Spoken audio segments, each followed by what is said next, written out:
우리 신앙에 있어서 가장 중요한 날인 것은 분명합니다. 저는 오늘 부활주일을 맞이하여 부활에 대한 말씀을 나누기로 하는데요. 여러분, 부활에는 정말 다양하고 풍성한 의미를 담고 있습니다. 그 중에서도 저는 어쩌면 너무나도 당연하다고 할 수 있고 기본적이라고 할 수 있는 그 부활의 근본적인 메시지를 함께 나누고 싶습니다.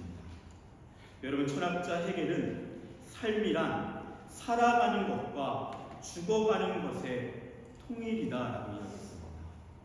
살아가는 것 그리고 죽어가는 것, 그것이 우리의 인생을 대변하는 정의라고 할 수 있죠. 성경은요, 삶이란 살아가는 것과 죽어가는 것, 그것만이 아니라 죽음 이후에 영원히 사는 것에 대해서 말씀하고 있습니다.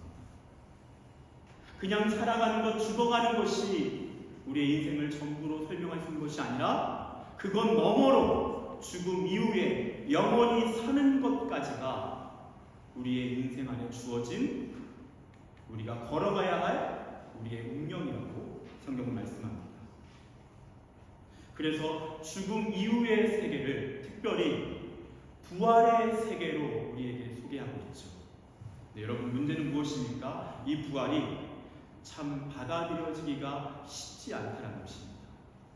물론 이곳에 많은 믿음의 사람들은 그 부활을 역사적 사실로 받아들이고 믿고 신앙을 고백하지만, 또는 어떤 사람에게는 이 부활이라고 하는 성경의 예수 그리스도의 사건이 받아들여지기가 힘들다. 어떻게 사람이 죽었다가 다시 살아날 수 있는가? 그리고 영원히 살 수 있는가? 그것에 대해서 의문을 가지는 것이 사실입니다. 여러분, 먼저 우리가 부활에 대해서 이해할 때요, 한 가지 먼저 확실히 짚고 넘어가야 될 것이 있습니다. 성경의 예수 그리스도의 부활은 소생과는 다르다라는 것입니다. 여러분, 소생은 무엇이죠? 소생은 죽었다가 살아나는 것을 의미합니다. 그런데 결국 다시 죽는 것입니다. 실제로 어떤 사람들에게는 그러한 특별한 경험이 있을 수 있습니다. 죽음을 경험했다가 다시 살아났다. 그런데 그 모든 사람은 결국 죽었습니다. 예수 그리스도의 부활은 어떤 특징이 있습니까? 그분은 십자가에 달려 죽으셨습니다. 그리고 3일 만에 다시 살아나셨습니다. 그리고 지금도 살아계십니다. 그것이 기독교에서 말하는 부활, 예수 그리스도의 부활의 신비입니다. 그래서 우리는 어떤 사람들의 이런 이야기를 듣습니다. 나는 그것을 역사적 사실로는 받아들일 수 없다. 그것을 어떤 실존적인 의미라든지 상징적인 의미로 그냥 의미론적으로는 받아들일 수 있지만 역사적 사실로는 받아들이지 못하겠다. 그렇게 말하는 사람들을 종종 만나기도 합니다. 네, 여러분, 생각해 보십시오. 성경은 창세기 1장 1절에 이렇게 선언합니다. 태초에 하나님이 천지를 창조하십니다. 창세기 1장 1절은요, 하나님이 우리가 살아가는 이 세계를 창조하셨다라고 선언합니다. 그래서 신앙인들은요, 그 하나님의 창조를 받아들입니다. 여러분, 그렇다면 부활도 믿을 수 있습니다. 온 세계 만물을 무에서 유로 창조하신 하나님께서 어찌 부활이라고 하는 하나의 사건도 못 믿으신다? 그럴 수는 없습니다. 실제로 칼바르트라는 신학자는 그런 이야기합니다. 창세기 1장 1절 말씀을 믿는다면 우리는 성경의 모든 것을 믿을 수 있습니다. 여러분, 그래도 우리가 이 부활에 대해서 조금은 의문을 가지게 되고 질문을 던진다면 여러분, 그것은 괜찮습니다. 특별히 신앙을 시작하는 단계에 있다면 여러분, 조금은 도와드릴 수 있는 나름대로의 튼튼한 어떤 역사적인 나름대로의 연구들에 대해서 좀 설명을 드리고 싶습니다. 먼저 여러분, 어떠한 종교가 종교 경전을 다 가지고 있는데요, 그 종교 경전을 가지기까지요, 나름대로 시간이 필요합니다. 예를 들어서 물론 종교라고 말하기 좀 애매하지만 우리 대한민국의 역사를 거슬러 올라가면요, 어떠한 출발점이 시작되죠. 바로 단군이라고 하는, 단군 신화라고 하는 이야기를 우리가 만나게 됩니다. 단군이라는 사람을 통해서 오늘날 우리 민족이 형성되었다라고 우리는 받아들이는 것이죠.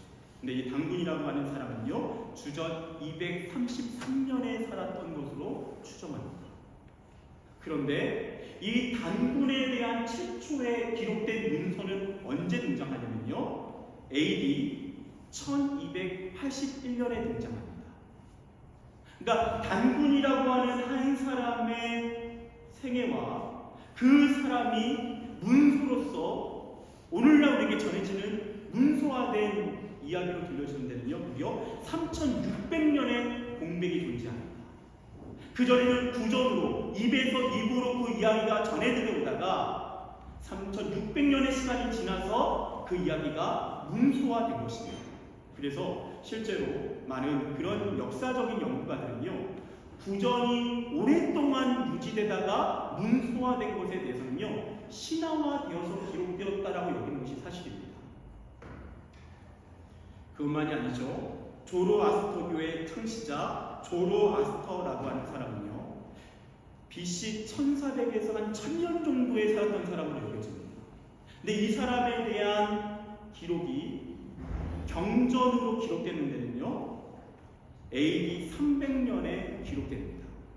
그러니까 적어도 한 1500년의 시간이 지나서 그 사람의 삶과 교훈이 책으로 기록되는 것입니다.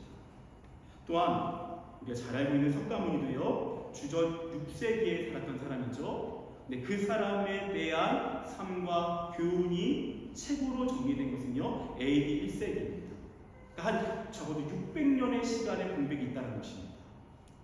여러분, 그것만이 아닙니다. 여러분 잘 아는 사람 알렉산더 대왕에 대해서 알고 계실 것입니다. 그리고 그 사람의 존재와 그 사람의 삶에 대해서 여러분 다 아실 것입니다. 근데요, 알렉산더라고 하는 유명한 사람도 그 사람에 대한 역사적인 기록을 가지기까지는요, 400년이라는 시간이 필요했습니다. 그러니까 알렉산더가 태어나고 살아간 이후, 죽은 이후 400년이 지나서 그 사람에 대한 삶과 교훈에 대한 내용들이 정리된 것입니다. 그렇다면 여러분, 예수님에 대한 내용을 볼까요? 예수님은 AD 30년에 활동하셨습니다. 그리고 33년에 생애를 마감하셨죠. 그분의 3년의 생애가 집중적으로 기록되어 있습니다. 예수님에 대한 삶은 AD 30년인데요. 그분에 대한 기록은 언제 최초로 이루어진지 아십니까? 바로 바울이라고 하는 인물에 의해서 AD 50년에 이루어집니다. 불과 20년 만에 그 예수 그리스도의 삶과 교훈에 대한 문서화들이 바로 진행됩니다. 그래서 실제로 학자들은요, 기독교가 신화화되기에는 20년이라는 시간은 불가능하다. 그것을 충분한 자료로 있는 그대로 받아들일 수 있는 거리가 있다라고 인정하는 것이 사실입니다.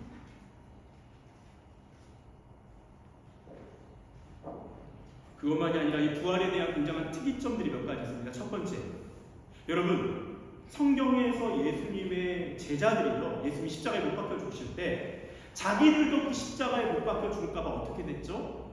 다 도망칩니다. 12명의 제자뿐만 아니라 많은 제자들이 다 도망칩니다.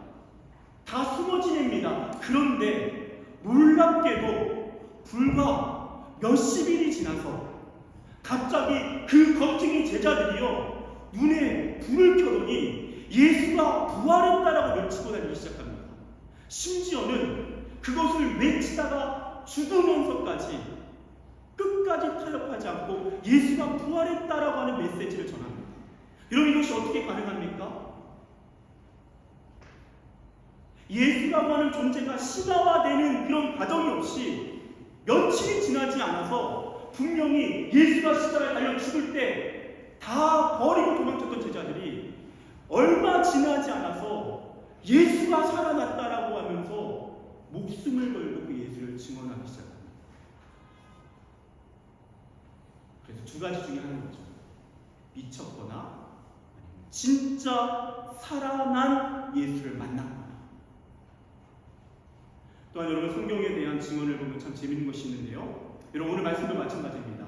부활의 첫 증인, 예수님이 부활하신 첫 번째 목격자를 성경은 누구로 기록하고 있냐면요. 막달라 마리아와 여러 여자들에 대한 기록으로 담고 있습니다. 오늘날 우리가 읽을 때는 아무렇지 않습니다. 그런데요.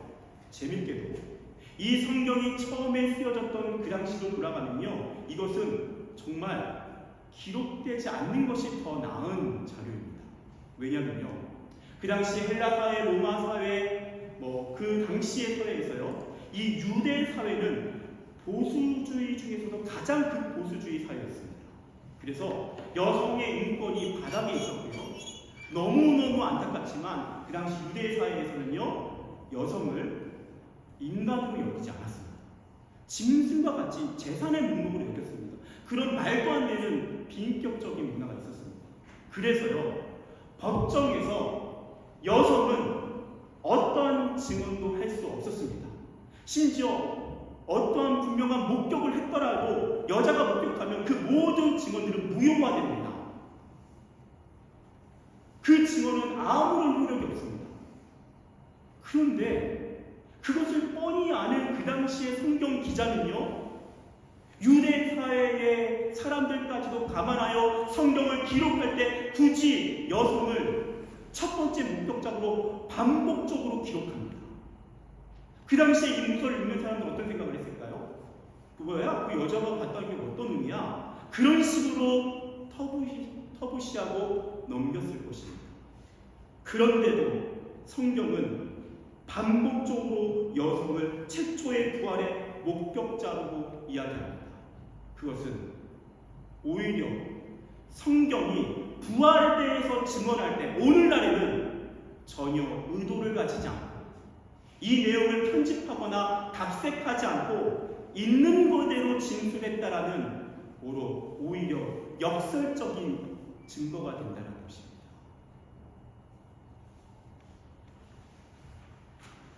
여러분 그것이 이 성경에서 나오는 놀라운 재미있는 특이점들입니다. 그것만이 아니라요.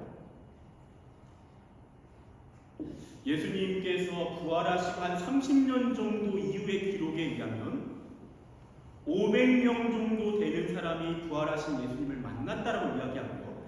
그 사람들 중에 상당수가 예수의 부활을 증언하다가 순교하고 죽임당했다라는 것과 동시에 그 기록에서 그대로 이렇게 기록하고 있습니다. 그 당시에 또한 상당수는 지금도 우리 곁에 함께 살아 있습니다.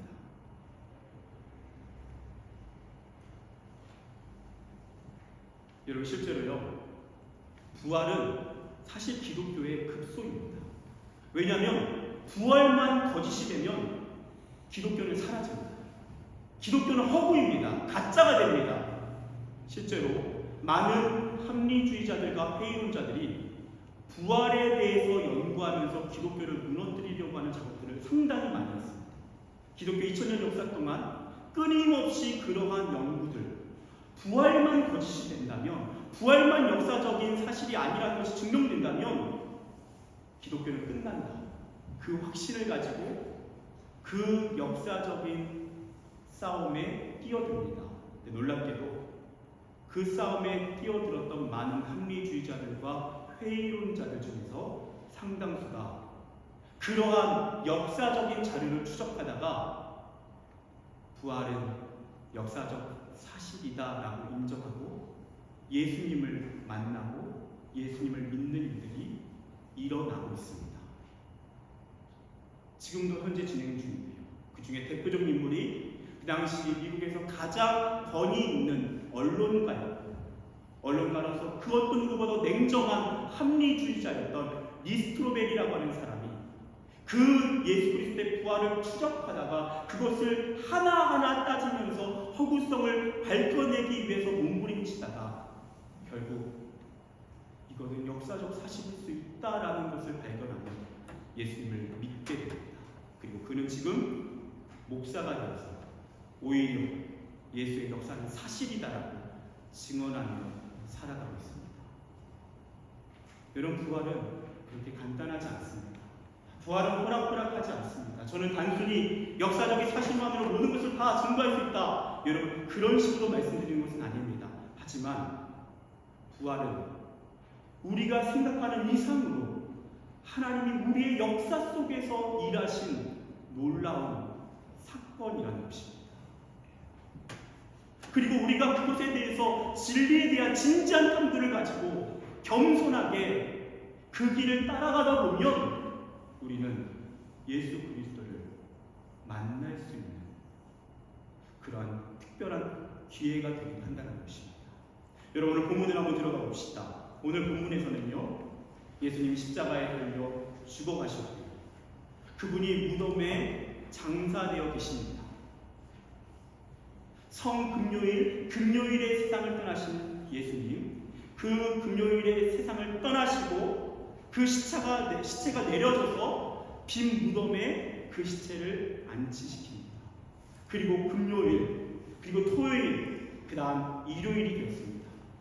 일요일이 되자 막달라 마리아라고 하는 여인이, 그리고 다른 기록에 의하면 다른 여인들과 함께 최초로 그 무덤을 찾아갑니다. 그런데 충격적이게도 유대 무덤은 그 불과 같은 무덤으로 형성되어 있고 무거운 바위로 그 무덤 문을 막아놓습니다. 근데 그 무덤의 돌은 굴려져 있고 안에 빈 무덤이 되어 있는 것입니다. 아무리 찾아봐도 예수님의 시체가 보이지 않습니다. 막달라 마리아는 너무나도 당황해서 누군가 예수님의 시체를 도적질한 것이 아닌가, 그 다급한 마음에 예수의 제자들에게 쫓아가서 그 사실을 알립니다. 그러자 베드로와 요한이 달려와서 그 막달라 마리아와 함께 그 무덤을 살핍니다. 그런데 역시 그 무덤에서는 예수님의 시체를 발견하지 못합니다. 그리고 그들은 그 빈 무덤에서 허탈하게 돌아섭니다.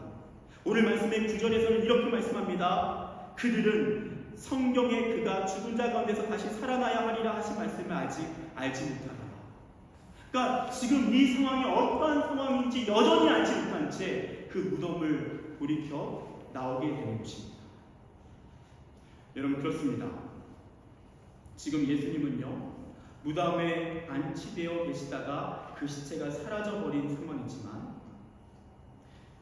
그들은 지금 헛다리를 잡고 있는 것입니다. 예수님은 지금 어디에 있습니까? 예수님은 누가 도난 그 시체를 훔쳐간 것입니까? 아닙니다. 성경은 그 예수님이 부활하셨기 때문에 그 무덤에 계시지 않다라고 합니다. 그리고 그 부활에 대한 이야기는 지금 갑작스럽게 그들에게 찾아온 현실이 아니라 그분이 십자가에 달려 죽기 이전부터 반복적으로 예고하셨던 이야기입니다. 대표적으로 마태복음 16장 21절에 예수 그리스도께서 자기가 예루살렘에 올라가 장로들과 대제사장들과 서기관들에게 많은 고난을 받고 죽임을 당하고 제3일에 살아나야 할 것을 제자들에게 비로소 나타내십니다. 그러니까 그분은 십자가에 달려 죽기 이전에, 부활하시기 이전에 제자들에게 반복적으로 나는 죽게 될 것이며 부활할 것이라고 말씀하셨습니다. 그런데 문제는 무엇입니까? 그들은 그 말을 기억하지 못한다는 것입니다. 아니면 어쩌면 기억을 했지만 그 현실과 연결시키지 못한다는 것입니다. 분명한 것은 막달라 마리아와 베드로와 요한은 예수님을 사랑합니다. 그 예수님을 따랐고 예수님을 섬겼던 사람들입니다. 그런데 예수님의 부활에 대해서는 무지합니다. 여러분 마찬가지로 오늘날 교회 안에서도 마찬가지입니다. 예수님을 좋아하고 예수님을 예배하고 예수님을 봉사하는 사람들이 있습니다. 그런데 그 중에 어떤 사람들은요, 예수님을 예배하지만 정작 예수님의 부활에 대해서만큼은 받아들이지 못합니다. 다른 것은 믿지만 다른 것들에 대해서는 마음이 열려있지만 예수 그리스도의 부활에 대해서만큼은 오늘 본문에 등장하는 막달라 마리아와 베드로와 요한처럼 그 부활을 믿지 못합니다. 부활하신 예수님에 대해서 믿음으로 고백하지 못합니다. 그런데요, 부활에 대해서 모르는 것만큼 우리 신앙에 손해는 없습니다. 고린도전서 15장 14절, 그리스도께서 만일 다시 살아나지 못하셨으면 우리가 전파하는 것도 헛것이요 또 너희 믿음도 헛것이니. 여러분, 부활이 사실이 아니면요 모든 신앙은 헛됩니다. 예수님이 십자가에 달려 죽으셨습니다. 근데 그것이 어떻게 우리에게 구원이 됩니까? 여러분, 예수님이 십자가에 달려 죽었습니다. 그렇다면 지금 우리는 누구에게 기도하는 것입니까? 오늘 우리는 이 자리에서 예배합니다. 그분이 부활하지 않으셨다면 우리는 어떻게 그 예수님을 예배하고 그 예수님을 찬양할 수 있습니까? 어떻게 예수님을 만날 수 있습니까? 모든 것은 불가능합니다. 만약에 부활이 사실이 아니라면 우리의 모든 신앙은 거짓이 됩니다. 예수는 어떠한 구원자로서의 자격도 없게 된 것입니다. 신학자 존 웨일은 부활 신앙은 기독교 신앙의 부록이 아니다. 그것이 바로 기독교 신앙이다라고 이야기합니다. 왜냐? 부활이 그만큼 중요하기 때문입니다. 여러분, 저는 오늘 여러분과 함께 이 부활에 대한 말씀을 증언하면서 부활을 실제적으로 경험한 한 사람에 대한 간증을 좀 영상을 통해 나누고 싶습니다. 이 영상 주인공은요 천정은 씨인데요, 이 자매가요 38세 나이에 암 선고를 받습니다. 의사가 이야기합니다. 1년밖에 살지 못합니다. 1년 후면 당신은 아마 세상을 떠나게 될 것입니다. 그 암 선고를 받고 절망하고 낙심하다 놀랍게 그 절망의 자리에서 부활하신 예수님을 만납니다. 그리고 지금 수년이 지났는데요 108번의 항암 치료를 받고 있습니다. 얼마 전에 이야기를 들어보니까요 이번이 마지막 자신 인생의 항암 치료일 수 있습니다 라는 이야기를 하더라고요. 이제 자신은 코앞에 있는 죽음을 기다리고 있습니다 라고 이야기합니다. 우리는 오늘날 살아있는 한 사람의 이야기를 통해서 그 부활에 대해서 함께 들어보겠습니다. 함께 등장하겠습니다.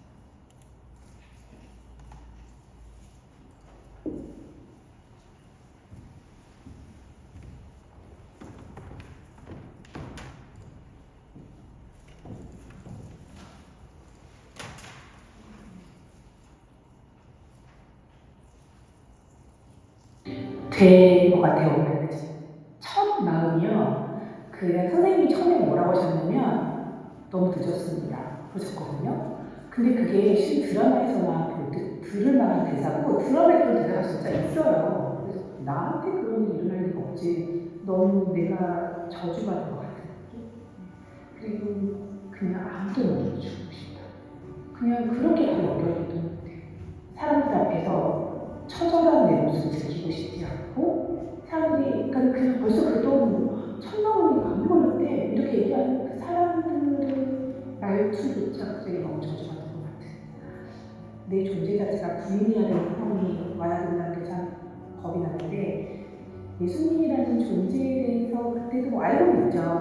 알고는 있지만 지금 이 상황에서 나를 도움이 될 존재라고 받아들여지지 않고 오히려 화가 나는 대상이 되기도 했어요. 하나님은 살아계신다는 게 도대체 나랑 무슨 상관이야? 난 지금 무함인데 정확하게 깨닫고 복음을 들은다는 깨달은 다음에는 이게 굉장히 저한테 큰 행운이었다는 걸 깨달은 거죠. 왜냐면 저라는 사람은 죽음 앞에 서서야 찾을 텐데 그 죽음이라는 건 항상 정해놓은 그냥 사실 먼 미래 늙어 죽는 거 이렇게 생각하고 있다가 부인할 수 없는 존재고 내가 이분을 벗어나서 살 수 없는 존재라는 걸 알았고 지금 내 앞에 펼쳐진 문제가 내가 신경 써야 될 문제가 아니라는 걸 알으니까 달라진 거죠.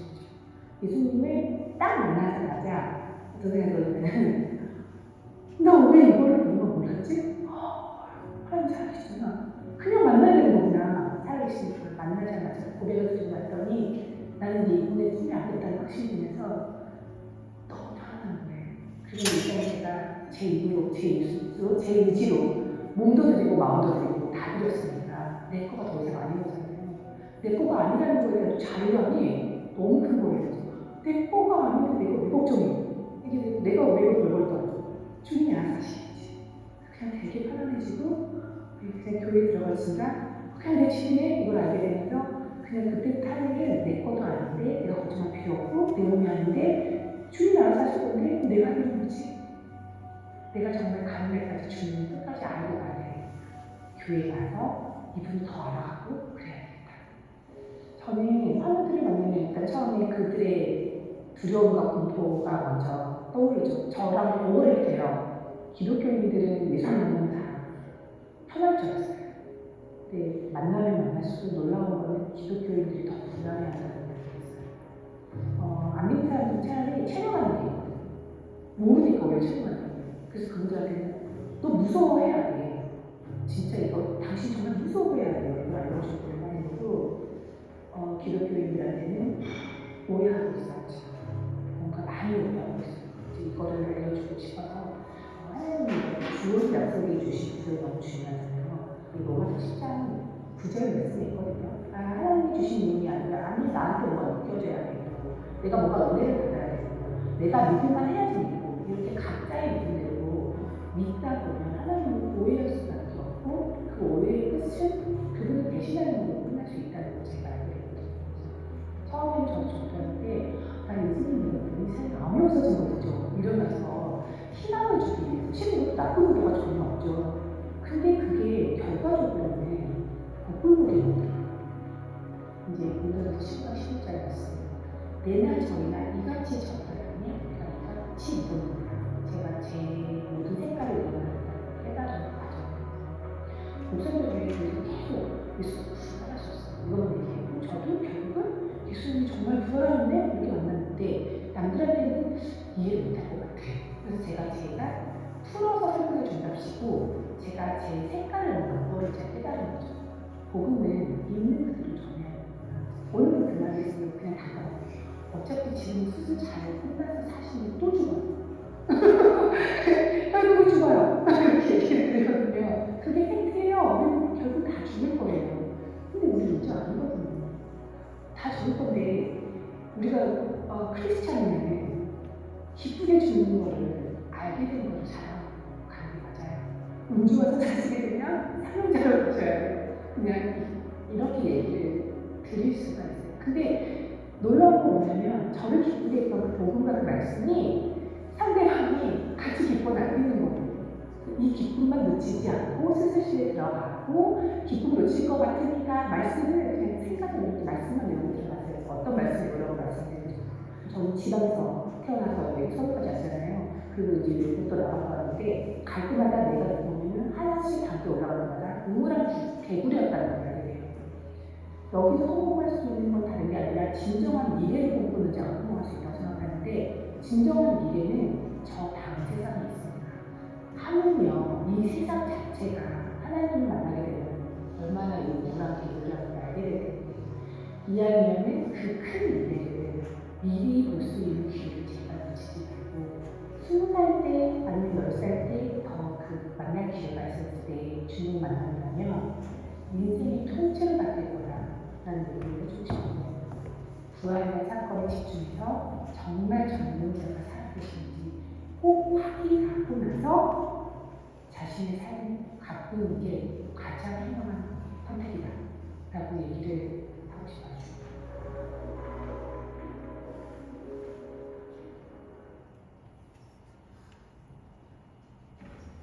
여러분과 함께 부활에 대한 진지한 인생의 성찰을 한 인물의 이야기를 나누었습니다. 저는 오늘 한 편의 설교가 여러분에게 모든 부활에 대한 설득을 가능케 한다고 생각하지 않습니다. 하지만 저는 이 한 편의 설교가 저와 여러분의 인생에 가장 중요한 질문을 일으킬 수 있다고 믿습니다. 그것은 저를 포함해서 이 자리에 있는 모든 사람은 죽음을 피해갈 수 없다는 진실입니다.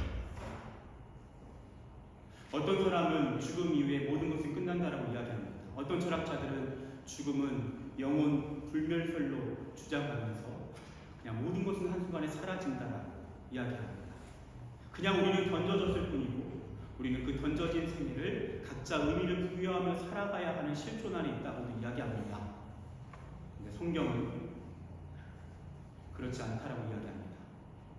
피해갈 수 없고 모든 사람은 죽음을 직면하는데 그 이후에 그 다음에 진정한 삶은 시작된다고 이야기합니다.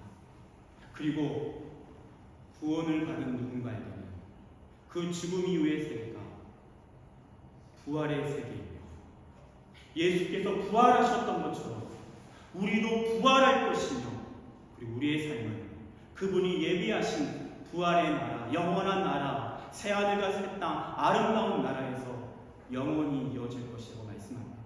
여러분, 조금은 짧은 시간이지만 성경에서 말하는 우리 죽음 이후에 어떤 과정을 거치는지 잠깐 말씀드리겠습니다. 좀 정리해서 말씀드리는데요. 먼저 우리는 죽는 순간, 죽음을 맞이하는 순간 우리의 육체는 이 땅에서 부패되어 사라지죠. 그런데 죽음을 맞이하는 순간 우리의 영은 하나님 앞에 섭니다. 구원받은 사람은 특별히 낙원이라고 기록되어진 어쩌면 새하늘과 새 땅 이전에 예비된 초소, 천국과 같은 어떤 예비된 초소에서 그 하나님과 영원히 살게 되는 걸 의미합니다. 그런데요, 지금 부활하셔서 살아계신 예수께서 이 땅에 다시 오신 날이 있는데 그날은 우리가 살아가는 이 세계 가운데 새하늘과 새 땅, 완전한 하나님의 나라를 이 땅에 이루시면서 어떠한 부활을 이루시는가? 살아있는 영혼만이 아니라 이 땅에 부패되어 다 썩어버린 우리의 육체까지도 그날에 부활시키셔서 그 새하늘과 새 땅에서 완전한 부활의 몸으로 살게 하신다라고 말씀합니다. 요한계시록, 특별히 이 요한계시록의 말씀에 의하면 21장 4절에 그 나라에 대해서 이렇게 설명합니다. 모든 눈물을 그 눈에서 닦아주시니 다시는 사망이 없고 애통하는 것이나 곡하는 것이나 아픈 것이 다시 있지 아니하리니 처음 것들이 다 지나갔습니다. 할렐루야. 이것이 우리가 완전한 부활의 몸을 입고 영원히 살아가게 될 새하늘과 새 땅, 하나님 나라, 천국의 모습입니다. 더 이상 눈물도 없습니다. 고통도 없습니다. 더 이상 이 몸의 고통으로 인해서, 질병으로 인해서 힘겨워할 필요도 없습니다. 그 나라에서 우리는 그토록 그리워했던 하나님, 그 주님의 얼굴을 대면하며 영원히 사는 것을 이야기합니다. 여러분, 그렇다면 저는 여러분께 묻고 싶습니다. 여러분, 죽음을 준비하셨습니까?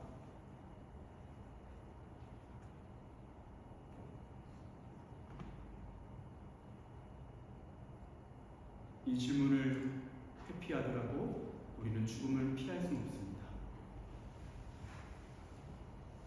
여러분, 그 죽음을 준비하셨습니까?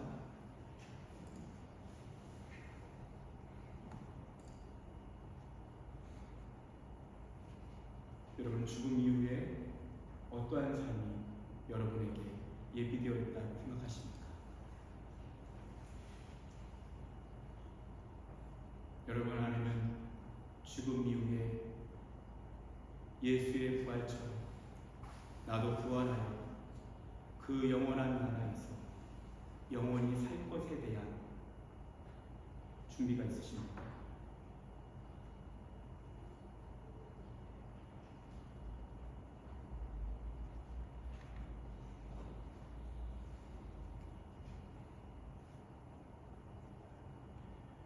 마지막으로 여러분, 성경이 우리에게 증언하는 우리가 어떻게 그 죽음을 준비할 수 있는가, 어떻게 우리가 그 영원한 나라, 부활의 몸을 입고 영원히 살 수 있는가, 그 길을 제시합니다.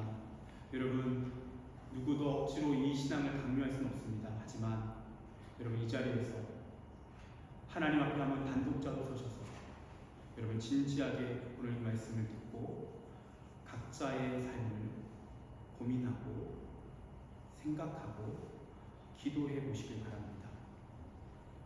로마서 10장 9절, 내가 만일 내 입으로 예수를 주로 시인하며 또 하나님께서 그를 죽은 자 가운데서 살린 것을 내 마음에 믿으며 구원을 받으리라.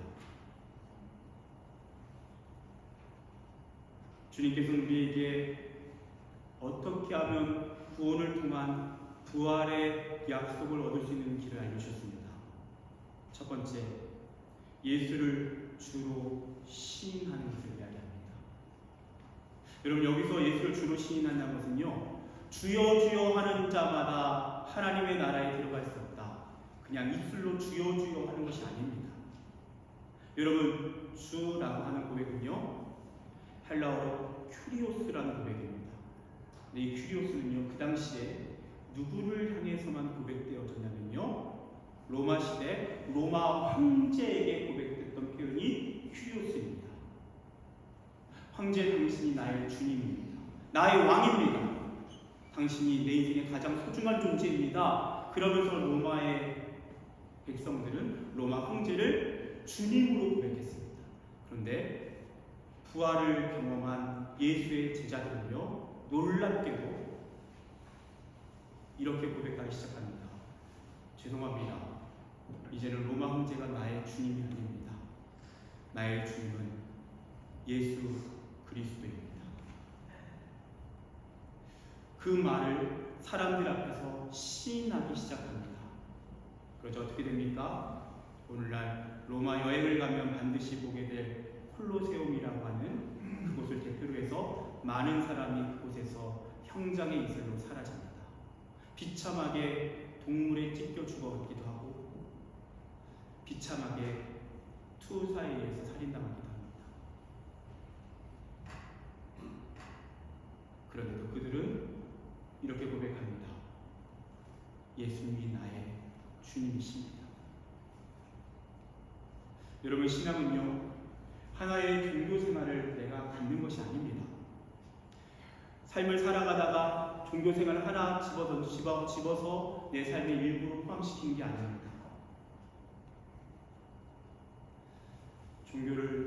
종교 생활하는 것, 그것을 성경에서 우리에게 제시하는 신앙이 아닙니다. 신앙은요, 액세서리 하나 걸치는 것이 아니라 신앙은 우리 인생의 가장 소중한 것을 주님께 드리는 것입니다. 그렇기 때문에 저는 감히 이렇게 말씀드리고 싶습니다. 예수를 믿는다는 것은 종교 생활이 아닙니다. 새로운 인생입니다. 완전히 다른 인생입니다. 어쩌면 부담스럽고 위험한 선택입니다. 심지어는 우리의 목숨까지도 각오해야 되는 길입니다.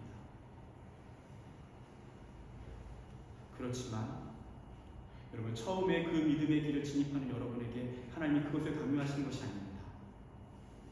차근차근 인격적으로 우리를 인도하실 것입니다. 하나님이 원하시는 것은 우리의 진심입니다. 하나님, 내가 부족하지만 내가 당신께 나의 삶을 드리고 싶습니다.